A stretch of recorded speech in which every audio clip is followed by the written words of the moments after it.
So from here, I start explaining the whole concept, why I have come to this conclusion that it is not wisdom which makes people remain silent.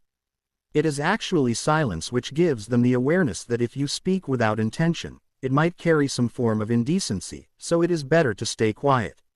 So that is what makes me understand that we cannot simply say that someone has wisdom.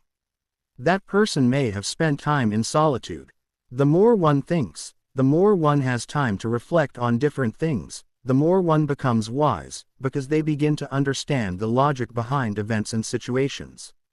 So I mean, silence develops wisdom. We are not talking about intelligence here, we are only talking about wisdom. We have observed that most writers have produced remarkable creations when they were alone.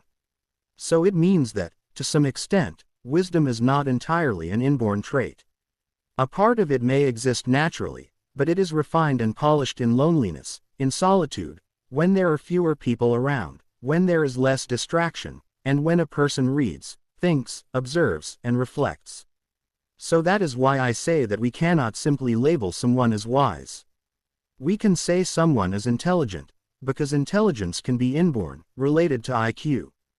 But when we talk about wisdom, I have observed that people who remain silent often show traits of wisdom. Why? Because when they are alone, they become analytical, not only towards the world but also towards themselves. They think about how to speak, how to interact, how to judge, and how to accept others. So that is why I say that silence brings wisdom, consciousness, and awareness. It gives a person a kind of control. Silence becomes like a curtain behind which we can hide, because when we speak, we may say things that can harm our personality. But when we remain silent, our inner world, our thoughts, intentions, and reactions, remains unexposed.